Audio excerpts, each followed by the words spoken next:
Assalamualaikum warahmatullahi wabarakatuh. Selamat pagi semuanya, Bapak Ibu yang sudah bergabung dalam pertemuan Zoom, talk show, dan pengajian virtual pada hari ini, 5 Agustus 2021. Saya Ilham Maulana yang akan memandu acara ini hingga selesai nantinya. Dan seperti kita paham bahwa acara ini dihubungkan dengan pembahasan implementasi LKS yang sekarang ini diberlakukan di daerah kita, di provinsi kita di Aceh. Saudara Sandra Parulian SE, yang merupakan CEO dari Yayasan Konsultasi Riset dan Bisnis Indonesia atau YAKOBIS. Silakan Pak Sandra.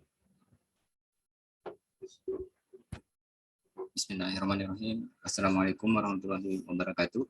Assalamualaikum. Alhamdulillahirrahmanirrahim. Allahumma sholli ala Muhammad wa ala ali Muhammad. Yang saya hormati, saya muliakan Kepala Dinas Syariat Islam Provinsi Aceh, kemudian Bapak Prof. Masbar,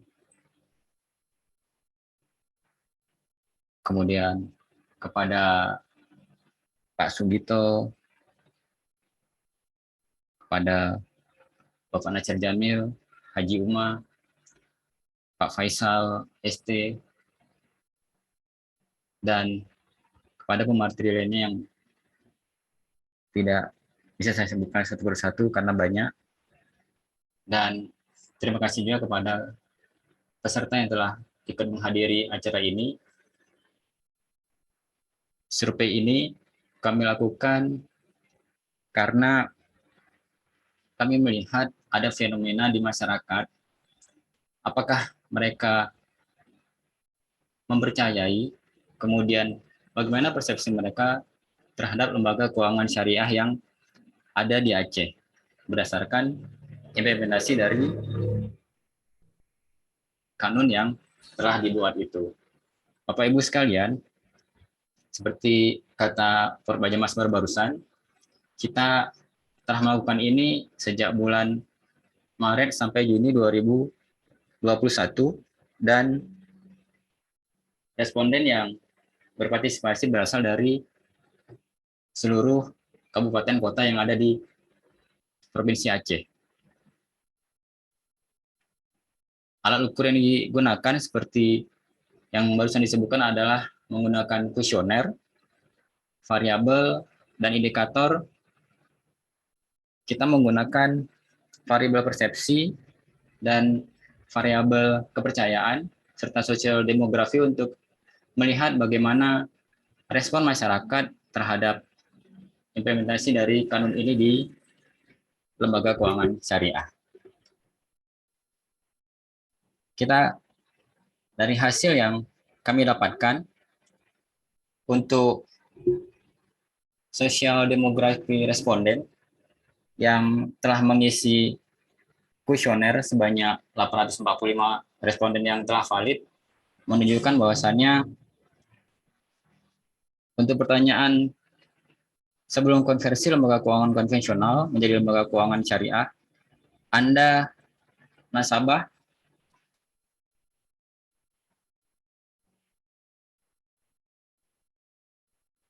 adalah nasabah apa? Kemudian dijawab oleh responden itu bisa lebih dari satu nasabah. Artinya bisa satu nasabah ini menggunakan dua lembaga keuangan. Ada lembaga keuangan konvensional dan ada lembaga keuangan syariah. Kalau yang hasil di sini adalah sebanyak 62% itu menggunakan lembaga keuangan konvensional. Artinya ketika sebelum proses adanya kanun ini, adanya migrasi ini, itu responden kita sebanyak 62% itu adalah nasabah bank konvensional. Ya. Kemudian lembaga keuangan syariah. Artinya 52% dari responden itu telah memiliki atau berhubungan dengan lembaga keuangan syariah. Selanjutnya, untuk sosial demografi nomor 2, itu lembaga keuangan yang Anda gunakan, berarti untuk saat ini ya, itu ada Bank Syariah sebanyak 612 responden, 72,43%, dan seterusnya. Iya, karena jawabannya bisa lebih dari satu. Jadi responden akan menjawab sesuai sama yang ada digunakan oleh mereka. Kemudian selanjutnya, untuk sosial demografi responden yang ketiga, itu ketika kita ajukan pertanyaan, lamanya menjadi nasabah. Nah, ini yang paling banyak itu adalah lebih dari 10 tahun atau 375 responden.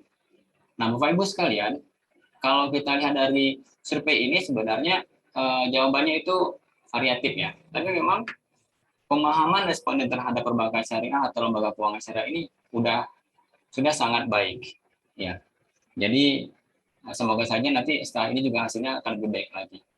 Kemudian untuk sosial demografi nomor 5, ya, karena nomor 4 itu adalah nomor HP. Kita nggak boleh display nomor HP di sini karena itu sifatnya privat. 5 ini adalah jenis kelamin. Nah, responden dengan laki-laki 513 responden atau 67%, 60,71%, dan perempuan 332 responden atau 39,29%. Usia di sosial demografi nomor 7 kita melompat saja karena waktu kita agak terbatas dan kita menunggu Ustadz Adi Warman akan menyampaikan materi. Di usianya ini yang paling banyak itu responden berusia 35 tahun sampai 40 tahun sebanyak 250 responden atau 29,59%. Nah, di sosial demografi nomor 8 selanjutnya itu ya ini ada agama. Kita ingin mengetahui juga kanun ini apakah hanya berlaku atau hanya diinginkan oleh umat Islam saja atau non-muslim juga mau merespon. Memang kita telah ajukan juga ke yang non-muslim, tapi mereka merespon hanya 4 responden. Padahal kita inginkan lebih banyak juga, karena memang walaupun ini didesain untuk muslim, tapi secara langsung dan tidak langsung umat non-Islam itu juga atau non-muslim juga terimbas. Jadi responden kita yang beragama Islam itu 841 responden, dan sisanya adalah 4 orang untuk non-muslim. Kita ke pendidikan. Pendidikan itu yang paling banyak itu adalah terdiri dari D4 atau S1 diploma. Ya, Bapak Ibu sekalian, ini hasil kita memang yang mengikuti ini adalah orang-orang yang lebih banyak terpelajar sebenarnya, karena SMA itu hanya 17,75%. Kita lanjut ke kemudian pekerjaan ya. Pekerjaan, kalau kita lihat dari pekerjaan itu yang paling banyak sebenarnya adalah lainnya. Ini kenapa kita sampaikan lainnya? Ada juga di sini PNS, kemudian wira swasta. Karena kita mempercepat proses saja ketika misalnya kita tampilkan semuanya, saya rasa begitu banyaknya ya. Jadi kita sampaikan lainnya itu terdiri dari 28,05% atau 237 responden. Nah, untuk pendapatan Bapak Ibu sekalian, itu yang kita temukan di survei ini sebanyak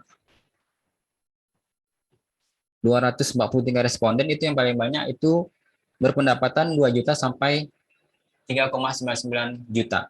Artinya middle up lah ya, seperti itu.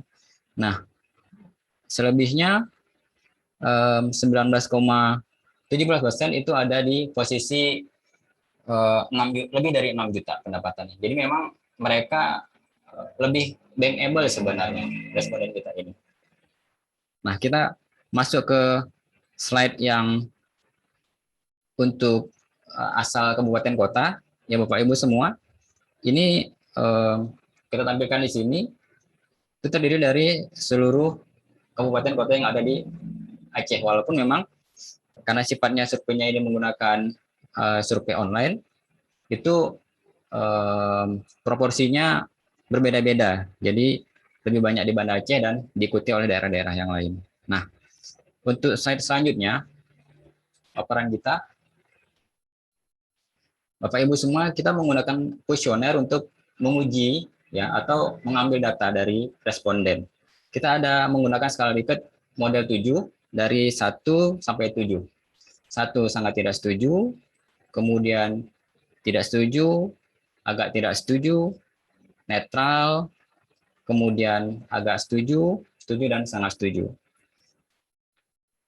Bapak Ibu semua, dapat kami sampaikan untuk slide yang terakhir kita, ini hasil yang kita temukan untuk persepsi dan kepercayaan responden terhadap implementasi kanun di lembaga keuangan syariah ini, itu kita temukan yang jawabannya paling kecil dari responden itu sebesar 4,73% itu, ya, itu tentang bagi hasil lembaga keuangan syariah lebih tinggi dibandingkan lembaga keuangan syariah, keuangan konvensional. Artinya responden tidak begitu yakin dan tidak begitu memiliki persepsi yang bagus bahwasannya bagi hasil di perbankan syariah itu bakal lebih tinggi dari bank konvensional.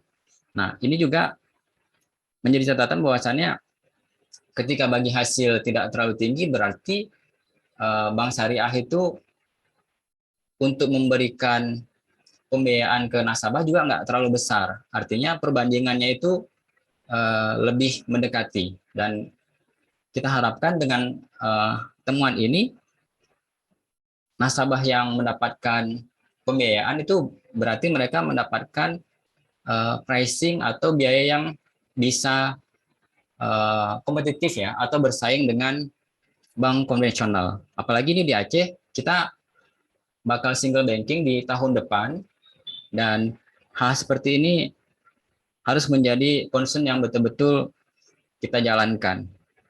Kemudian yang kurang juga dari kita itu adalah kurangnya pemasaran oleh lembaga keuangan syariah. Bapak Ibu sekalian, ketika Aceh ini bakal menjadi single banking dengan segala konsekuensinya, pemasaran itu menjadi hal yang paling kita perlukan untuk memberikan pemahaman kepada masyarakat bahwasannya bank syariah itu apakah bisa lebih kompetitif gitu ya, atau sama saja seperti pelayanan di bank konvensional atau lebih buruk. Nah, pilihannya ada tiga. Apakah kita lebih baik, sama saja, atau lebih buruk? Atau mungkin cuma dua, lebih baik atau lebih buruk. Selanjutnya, jika kita melihat di kepercayaan, jadi pertanyaan tentang persepsi tadi, itu ada 2 poin yang paling rendah, selebihnya lumayan baik ya. Untuk kepercayaan, Bapak Ibu semua, ini hampir semua responden itu menyatakan positif ya untuk lembaga keuangan syariah. Artinya kepercayaan yang mereka berikan terhadap lembaga keuangan syariah itu sudah baik sebenarnya. Namun, apakah kepercayaan yang mereka miliki ini akan berbalas gitu ya, atau mendapatkan respon yang positif dari perbankan syariah? Karena tentu yang namanya lembaga keuangan syariah itu adalah kepercayaan. Tanpa kepercayaan, tidak ada orang yang mau menabung, tidak ada orang yang mau bertransaksi dengan lembaga keuangan syariah. Jadi sebenarnya survei ini menunjukkan bahwasannya masyarakat yakin, percaya bahwasannya lembaga keuangan syariah ini bisa menjadi jawaban sebenarnya. Seperti pertanyaannya ada ini, saya percaya bahwa lembaga keuangan syariah mampu memberikan layanan sesuai kebutuhan nasabah. Nah, ini jawabannya tinggi sekali, 5,75 dari 7 skala 7. Artinya sudah mendekatin optimal begitu ya. Tapi sekali lagi semua ini adalah persepsi dan kepercayaan. Ya. Bisa jadi persepsi dan kepercayaan ini akan menghasilkan kepuasan dan juga kesetiaan, atau akan lahirnya komplain ya, atau ketidakpuasan ketika pelayanan, kemudian kualitas, kemudian teknologi dan segala hal yang terkait dengan layanan keuangan syariah tadi tidak terpenuhi sesuai yang persepsi dan kepercayaan responden inginkan. Bapak Ibu semua, kami mengucapkan terima kasih yang sebanyak-banyaknya atas kehadiran, partisipasi dari pemateri, peserta, dan juga dari sponsor seperti Bank Aceh, Syariah, Bank Syariah Indonesia, dan didukung penuh oleh BPRS, Hikmah Villa, dan PLN. Kami mengucapkan permohonan maaf sebesar-besarnya atas penyelenggaraan yang kurang maksimal seperti ini. Kami insya Allah akan lebih baik lagi ke depannya, karena memang seperti kata Prof. Raja Mas barusan tadi sampaikan, misi kita adalah memperkaya kehidupan manusia, dan insya Allah itu akan bisa kita wujudkan. Amin, amin ya rabbal alamin. Terima kasih. Saya akhirin. Assalamualaikum warahmatullahi wabarakatuh. Waalaikumsalam warahmatullahi wabarakatuh. Terima kasih sekali Pak Sandra Parulian SE. Seperti yang kita sebutkan di awal tadi, beliau adalah CEO Yayasan Konsultasi Riset dan Bisnis Indonesia atau Yakorbis. Data-data yang baru saja dipaparkan, salah satunya adalah terhubung dengan perjalanan kita menuju single banking. Oleh karena itu,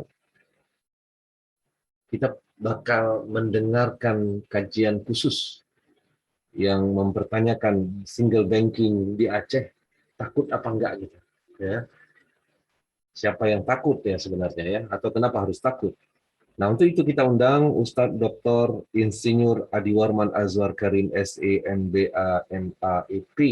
Beliau adalah CEO dari Karim Business Consulting, dan beliau akan memberikan kajian virtual pada pagi hari ini kepada kita semuanya tentang single banking di Aceh.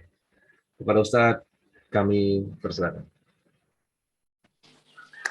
Baik, terima kasih banyak. Bismillahirrahmanirrahim. Alhamdulillahirabbil alamin. Allahumma shalli ala Muhammad wa ala ali Muhammad. Mohon maaf. Guru-guru kami semua, teman-teman kami, sahabat kami Pak Haizir, dan semua sahabat-sahabat kami di Aceh. Saya hanya menyampaikan 3 hal aja, sebentar ya, 3 hal. Tapi 3 hal ini sangat penting sekali karena kita beberapa bulan lagi akan mencapai deadline yang sebagaimana diatur oleh KONUM. Yang pertama saya ingin menghargai dan salut kepada kawan-kawan yang telah melakukan survei ini, karena survei ini sangat tepat waktu. Saya mohon agar survei ini bisa dikirimkan, di-sharing kepada kawan-kawan Jamsostek dan kawan-kawan Tapera. Karena kedua lembaga negara ini, Jamsostek akan memilih Aceh, sudah memilih Aceh menjadi pilot project untuk penerapan layanan syariah Jamsostek. Mereka sekarang lagi melakukan persiapan untuk melakukan pilot project, sehingga menurut saya ini merupakan hal yang sangat tepat waktu, karena Jamsostek lagi nunggu-nunggu nih hasil survei kayak begini. Kami diminta untuk melakukan survei nggak sanggup karena lagi COVID. Jadi kita nggak punya orang untuk bergerak di lapangan, mengkoordinasikan survei seperti yang telah dilakukan dan dipresentasikan pada pagi hari ini. Juga Tapera, Tabungan Perumahan Rakyat, ini juga telah menggulirkan layanan syariahnya, dan lagi-lagi Aceh akan menjadi pilot project-nya karena ketentuan KONUN mengatur demikian rupa. Oleh karena itu, ini poin yang pertama, saya sangat salut, sangat menghargai, sangat mengapresiasi, karena sangat tepat waktu beberapa bulan sebelum waktu yang ditentukan. Poin yang kedua. Poin kedua dan poin ketiga adalah tantangan buat kita semua. Juga kepada, saya lupa sebut tadi, anggota-anggota dewan yang terhormat. Kami lihat ada beberapa anggota dewan yang terhormat juga ikutan di sini untuk memperjuangkannya di level nasional. Yang kedua adalah ketika Aceh telah benar-benar nanti single bank atau single financial services, semuanya harus syariah, maka poin kedua tantangan besar kita adalah bagaimana caranya agar bank-bank konvensional yang tidak bisa lagi beroperasi di Aceh dan tidak memiliki unit usaha syariah, kira-kira sekitar 70-an bank, dapat tetap melayani nasabah mereka yang ada di Aceh. Nah, misalnya nanti BNI, nasabah BNI nggak bisa lagi melakukan transaksi karena nasabah BNI sebelumnya telah dipindahin ke BNI Syariah, sekarang jadi BSI, benar nggak? Nah, begitu juga dengan BRI dan sebagainya. Oleh karena itu poin kedua adalah tantangan kita yang harus kita jawab sama-sama ini sebagai hasil dari survei ini adalah bagaimana caranya agar bank-bank di Aceh, bank-bank syariah di Aceh menjadi servicing bank terhadap bank-bank konvensional yang tidak dapat beroperasi di Aceh. Itu baru bank. Bagaimana dengan asuransi? Kita tahu asuransi jangka waktunya jangka panjang. Sampai umur 65 dia harus bayar terus polis. Padahal menurut konon, asuransi konvensional juga tidak bisa beroperasi di Aceh.